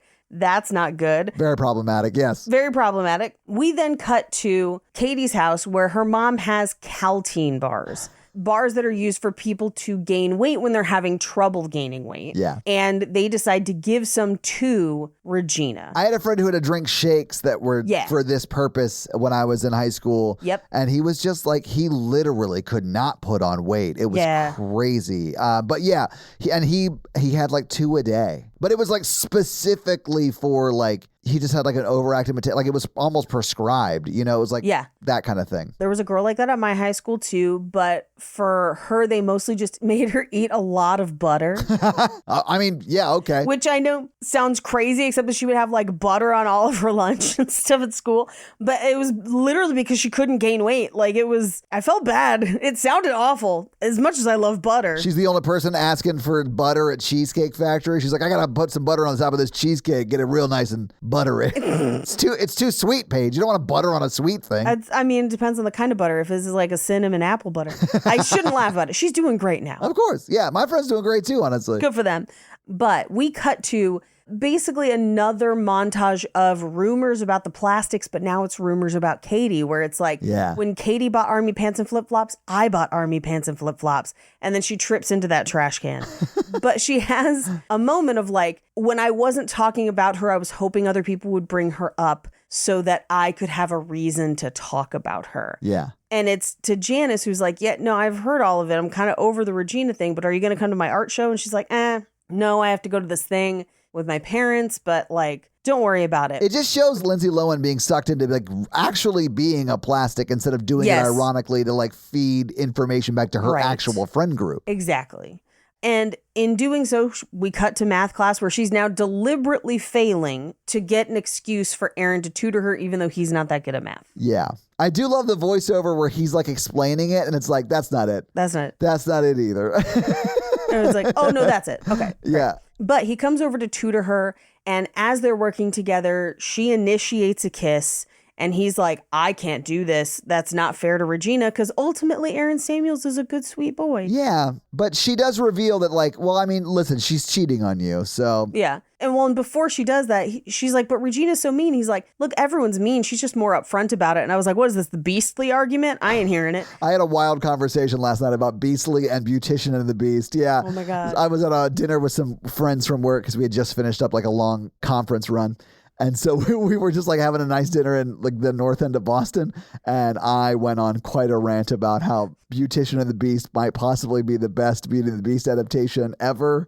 And then we talked about Beastly because it was the flip side of that for sure. Oh, yes. Yeah. But he breaks up with Regina after finding out that he's been cheated on. Yeah. And I do love that, like, Regina's so upset and Karen just goes, you want to do something fun? Do you want to go to Taco Bell? And like just her wonderment at Taco Bell makes me happy every time. I immediately was like, when did the like Taco Bell Pacifica in California become a thing? Like, was that out yet? Like, what is that what she's talking about? Because regular Taco Bell's not fun. Oh, you mean the Cantina? That's only like 3 years old. No, I know, but like that's the only time Taco Bell's been like kind of cool. What? No, Taco Bell has had cool stuff over the years. At this point in time, this was like Mexican pizza era of Taco Bell, like OG Mexican, not OG. I think it had been around, but this was like it coming back again. I went through a phase where I would get a Mexi Melt and a Mexican pizza, and it would just be like, it would get me through days. You know what I'm saying? I would love that shit. Yeah. I mean, I'm kind of mad that like the last few times I've tried to get my grilled cheese burrito, they've been out of them, and that's a bummer. That's my go-to right there. That grilled cheese burrito slaps. Although now they have like Cantina Gorditas. I've tried them. They're good. They're pretty good.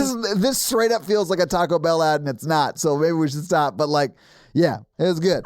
But this is where Regina's like, God, Karen, you're so stupid, and like leaves.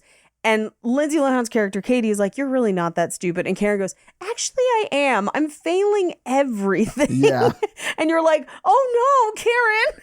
And she's like, but like, I have other skills. I could put my fist in my mouth and my boobs can tell when it's raining. It's like I have ESPN or something, Paige. It's like I have ESPN or something. That's so funny. But we cut to school where they announce the Spring Fling Queen nominees.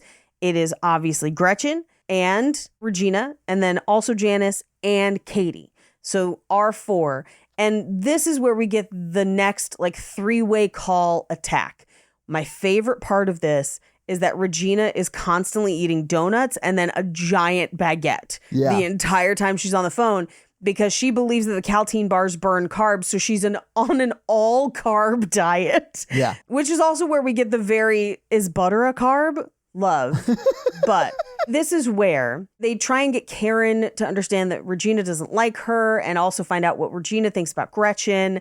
It's a very complicated, but it ends with Karen on the phone with Regina being like, I can't go out. I'm sick. And then Regina screams back, boo, you whore, which is how we ended every phone call at the sorority house for like 3 years. It's funny. Honestly, still sometimes. Yeah, like it's funny, again, amongst your friends, right? Yeah, like, yeah. I don't really think Regina George means it in a funny, like, way, though, even though this technically is her friend, you know, on paper at least. Yes. No, she is absolutely trying to do it to hurt people's feelings. And I do love Amanda Seyfried's face after Regina hangs up the phone. She just goes, oh, and it's just this like gasp. Yeah. But yes, if my friend Heather were to call me right now, I might answer the phone that way. But those are people that I have been friends with for over a decade. Yeah. You know, or my sister, maybe. You know, context makes a difference. Absolutely. And you can only do it if you're holding a giant baguette. But we cut to school the next day. This is where she asks if butter is a carb. And she's wearing sweatpants because it's all that fits her right now. And so they say, you can't sit with us because the rules were real the day that they wore a vest, because that vest was disgusting. But this is where Regina George reveals like, well, I just made up the rules because I kind of hate you and want to control you. So, but they do make her leave. Then she gets up and leaves. She gets up and leaves. And something very, very important happens as she bumps into a fat girl that she is absolutely victimized and made fun of. Yes. And that girl has one chance, one shot, one opportunity to seize everything she ever wanted. And so as Regina bumps into her, she says, move it, fat ass. Yeah. Or watch where you're going, fat ass, and gets a huge laugh. And this rang so true to something I actually heard literally 2 days ago. Michelle Wolf made like a short on YouTube about it where she's like, it's not funny to call fat people fat because they know they're fat. Like, that's obvious. Yeah. But if you say it to someone who has only gained a few pounds, it's almost like, hey, I see this thing that you're nervous about and haven't said anything about. Yeah. And that's why it hurts worse. And I was like, oof, magoof, is that true and brutal and not great? And like, you don't want to hurt people that way. And like, I also believe in reclaiming the word fat as just a descriptor that has no value judgment. But like, I also fully understand this girl in this scene being like, this person who has tortured me about my weight for years has now put on weight, and now I have a chance to even the score in this moment. I do think by the end of the movie, we do get like a sympathetic look at Regina George, who I think may just be, I don't know. I think she's a little queer-coded in the movie, but obviously closeted. Oh, absolutely. And so like, I think she's also having a rough time. We just don't really see it. But we do sort of get like a little bit of redemption for her at the very end. But man, at this point in the movie, you're like, anything bad can happen to Regina George because she's been terrible to so many people. She's been terrible this whole time. I will say that more modern adaptations, I think, lean into Regina's queer coding a little bit more. Oh, yeah? And that's Okay. something that I absolutely did not understand as a teenager watching this for the first time. But as an adult, especially with where Regina ends up, I would 100% believe that like after high school, Regina comes out and doesn't feel like she has to be this way anymore. Like doesn't feel like she has to hurt other people because she can be her authentic self, I would hope. I think that might happen in the last year of high school. Like she's hanging out with the jocks and she's very leaning into this new identity. I'm not saying that new identity is gay. Sure. But like it is not plastic anymore. You know what I'm saying? Right. Well, and I feel like she doesn't seem to really like any of the boys that she is with as much as she likes to use them. It's status, not sex. I agree. Yes. Yeah, 100%. That's one of the reasons. That's one of the reasons I feel that way. Yeah. Yes. It is purely who she can manipulate and use as social currency. Yeah. Not that she has actual feelings for them. And I feel like she seems to be much more involved and invested in the relationships in her life with women. Yeah. So yes, I absolutely believe Regina George is queer-coded. I do think more modern adaptations, especially in the stage play, I think they lean into it a little bit more. Fair enough. It's subtle here, but yeah. Anyway, we cut to Katie's house, where she is telling her parents she can't go away with them to Madison to see Ladysmith Black Mambazo, and instead she's going to stay home and just have a chill night at home. Unfortunately, this is going to turn into a giant house party. Yeah. She invites Aaron, she invites Gretchen, she invites Karen, she does not invite Regina, and it immediately gets out of control. Yeah. She does walk in on Gretchen and Jason. Also, Kevin G comes up to her and is like, hey, I'm really flattered that you like me, but I only date women of color. And she's like, what?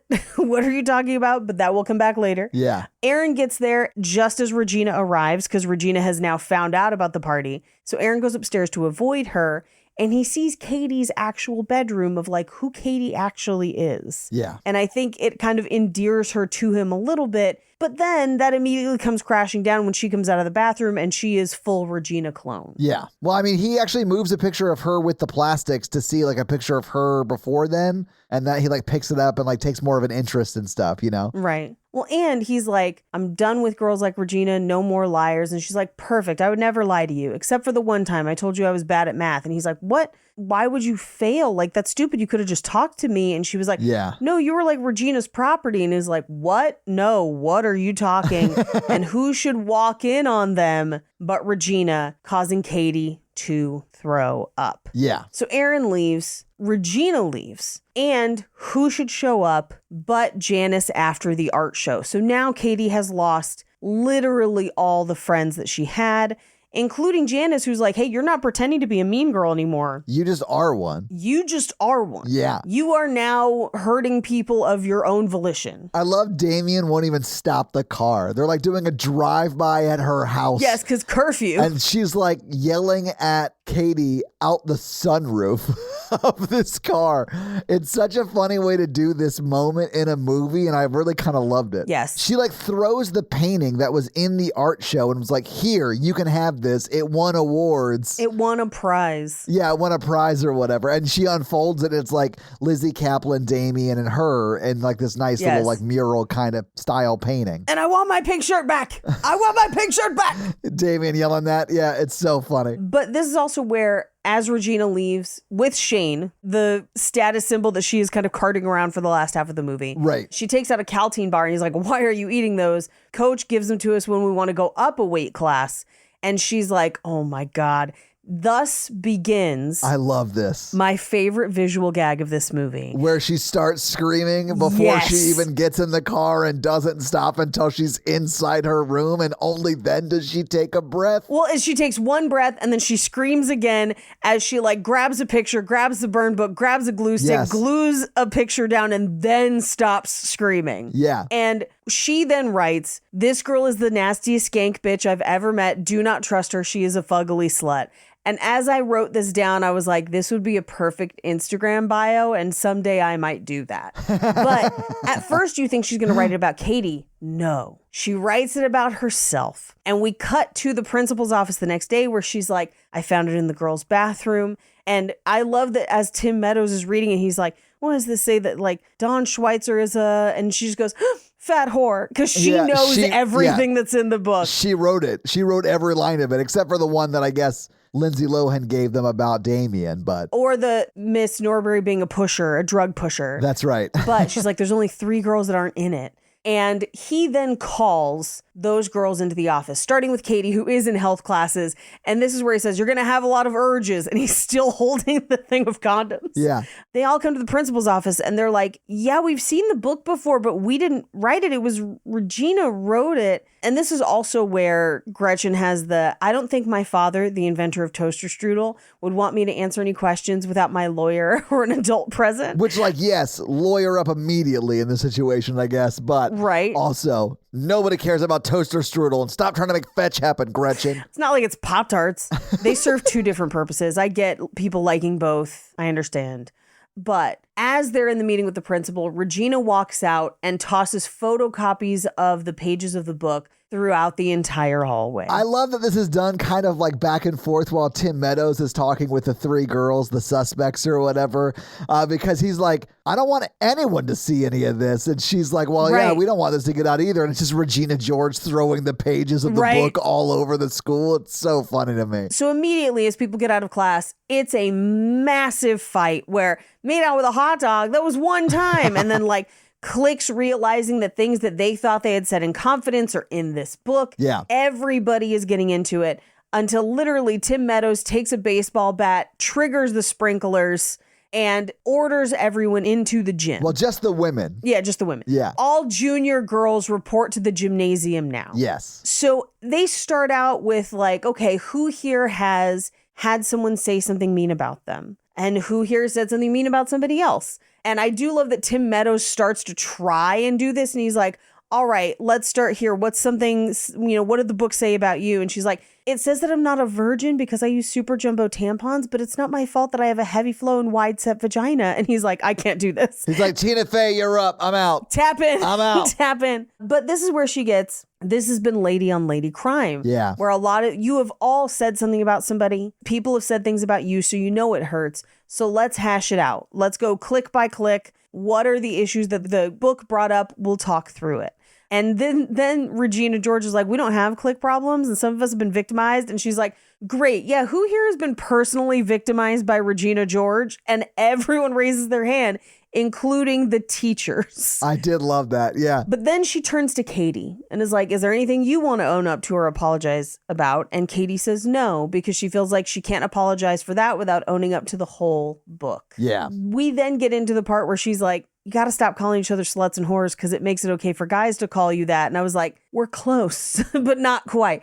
The slut shaming of this movie is the thing that leaves some things to be desired, I think. Yeah. But like Bon Jovi, like we're halfway there. You're like, we're getting, it's like on the way, We're close. Yeah. We're getting there. But then they decide to basically confess the things they've said to people and apologize and do trust falls. And these are some of my favorite lines of the movie of just, I'm sorry I called you a gap tooth bitch. It's not your fault you're so gap toothed. Yeah. But like, I don't hate you because you're fat. You're fat because I hate you, which makes no sense at all, which is hilarious. And then we get Karen, who's like, Gretchen, I'm sorry I laughed at you when you got diarrhea at Barnes & Noble, and I'm sorry I told everyone about it. And then I'm sorry for repeating it now.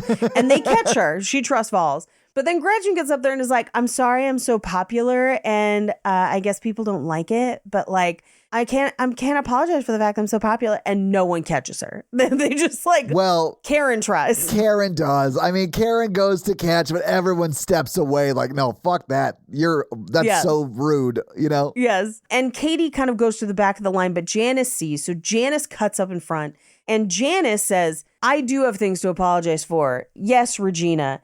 We did all these things to you. We tricked you. We got your boyfriend to break up with you. We made your face smell like a foot.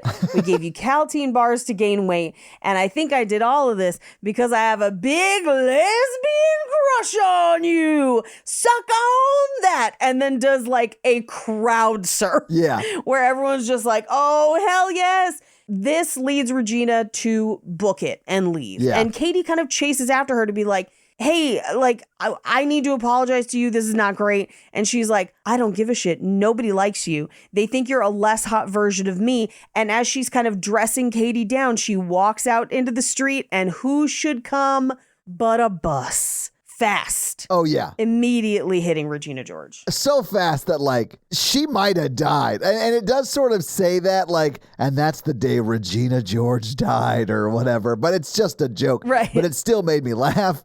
It makes me laugh every time, honestly. Well, and it's like some people swear they saw her go under the bus. Other people say that I pushed her. I mean, it's really that, like, I don't know if you saw it, Paige, but like when Tina Fey asked the gymnasium of girls, like, raise your hand if you've been personally victimized by Regina George, Miss Frizzle raised her hand and then walked out. Ooh. So, like, who knows? I mean, I'm not saying Miss Frizzle did it, but her fingerprints are all over it. that bus did transform into a spaceship and then fly away after it hit her. So, like, the signs are there. But she, Katie goes home and her parents ground her because she's also failing. But they're like, what has happened to you? We cut to the classroom where they're checking Tina Fey's class for drugs.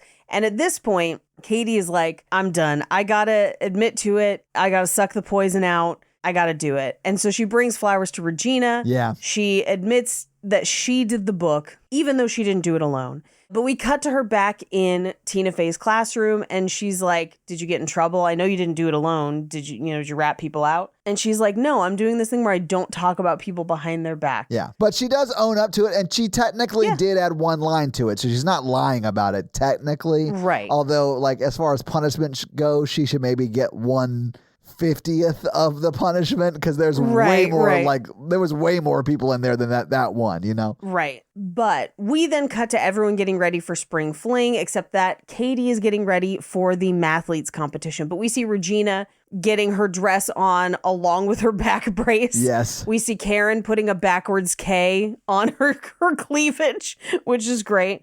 We see Gretchen just taking out her Invisalign.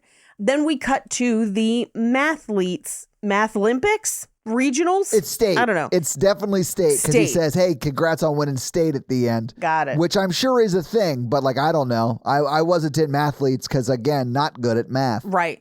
But this is where her parents are like, she went out. She was supposed to be grounded. So they go to the dance to see if she's there. They do. Yeah. I thought it was weird that, like, I get that she's grounded, but I thought it was weird that, like, because you wouldn't have been grounded from, like, a mathlete state championship, right? Yeah, I don't think she told them where she was. Yeah, that has to be what it is, because it wouldn't have been like, oh, well, I guess you can go to that. It would be like, we're going to that. You're in the state? What? Right, we're definitely going to that. Her parents are like, almost hyper supportive of her. Like they would have been like proud and like, I've totally gone to that. Plus they got double the funding so they could get jackets. I do love when they open the curtain and they start walking out and Kevin G is like, hell yeah, good turnout. And it shows the audience and there's maybe 12 people in the whole audience. That shit made me laugh so hard. He's just so genuinely jazzed about life. I love it. And like, I love it for him. Yeah. I love it. Meanwhile, at the dance, people are voting for Spring Fling Queen. So they're like, I'm voting for Regina because she got hit by a bus. I'm voting for Katie because she pushed her. Right. Yeah.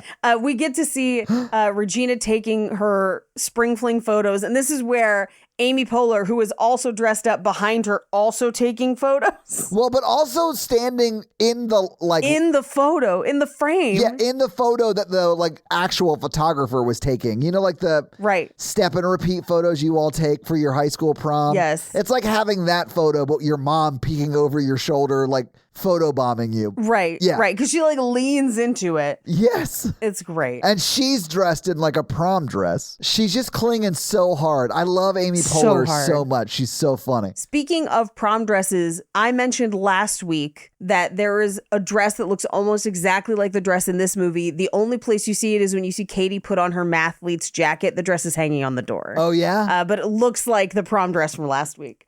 Anyway, they get to the state math Olympics or whatever, president of which club.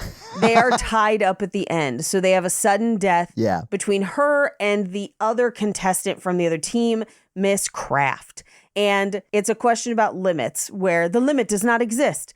But she has a realization as she's standing there that it does not matter all the physical ways I could dress this girl down. It's not going to stop her from kicking my ass at math right now. Right. And dressing other people down doesn't make you any better, and it doesn't make you feel any better. So why should I do it? And as that's happening, she just goes, crap, I lost. Because you hear the other girl buzz in. Yeah, but she guesses wrong. She says -1, and that's not the right answer. And because it's a sudden death elimination page, yes, she's able to really think about the answer. And she gets there by kind of daydreaming about the day Aaron got a haircut and what were we talking about that day? And it was limits. And then she gets the right answer, which is the limit of her thirst for Aaron Samuels does not exist. Does not exist.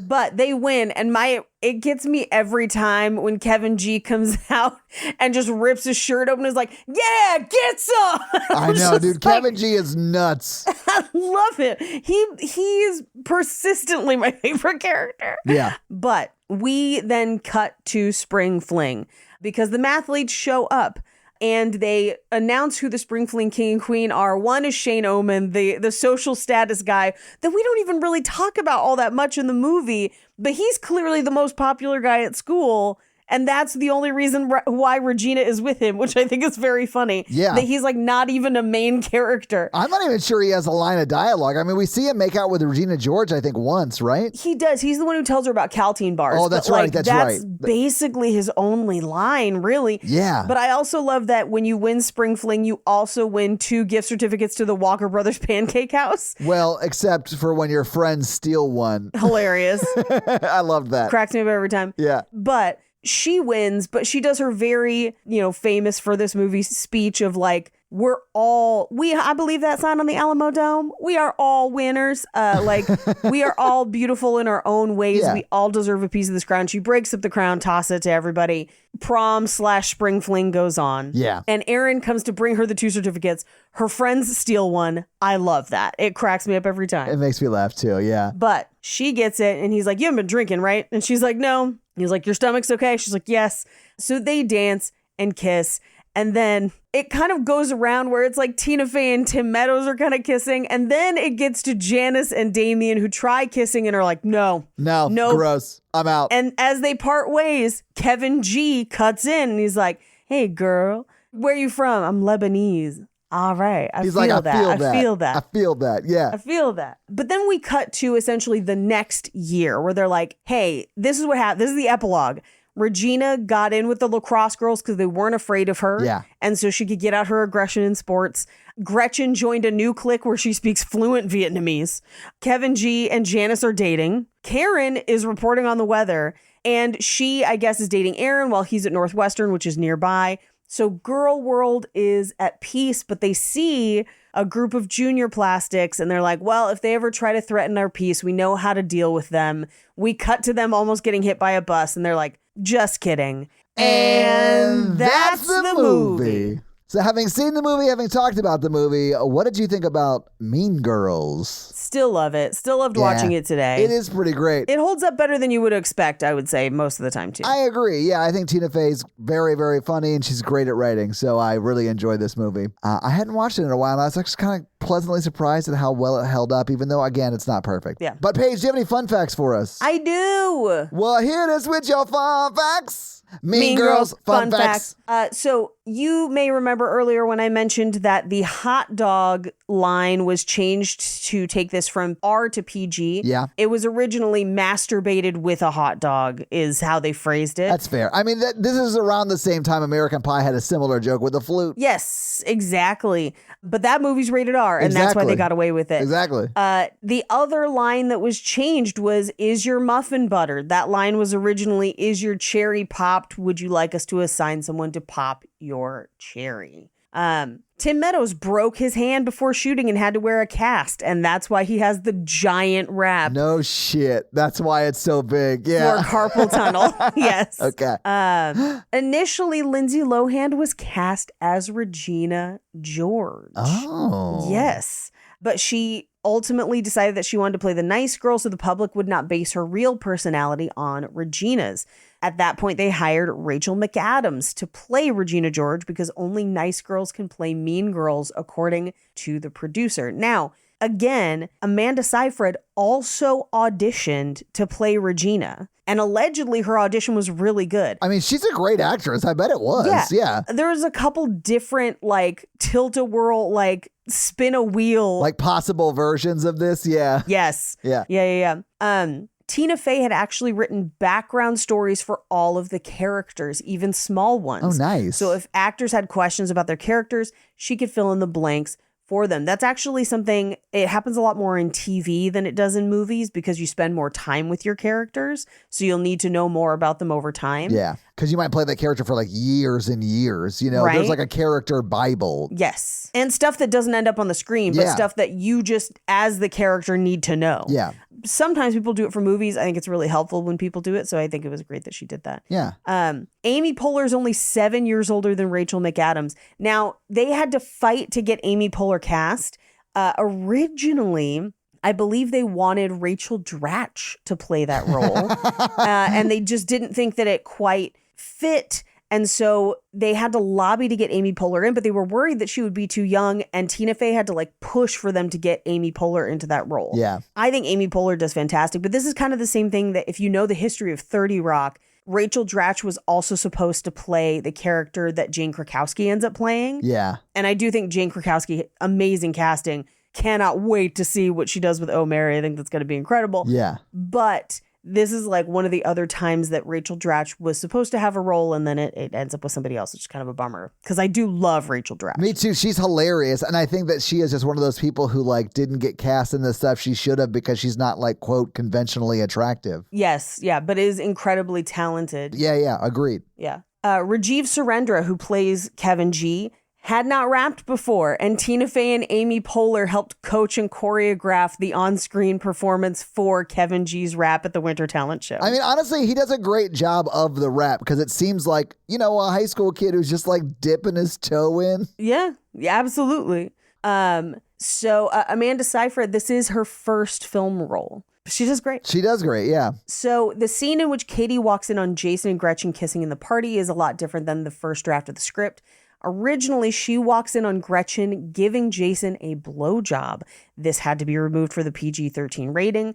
Additionally, the wide-set vagina joke was requested to be removed by the rating board, and they argued that the film Anchorman had a similar joke and still got PG-13, and they were able to keep the joke. Oh, nice. Now, I have talked about my beef with the MPAA or the rating board multiple times, and I will absolutely tell you that they apply standards unequally across men and women telling jokes. For sure they do. Yeah. And I think the main reason that this movie got a harsher cut was because most of these jokes are told by women. Yeah. Yes.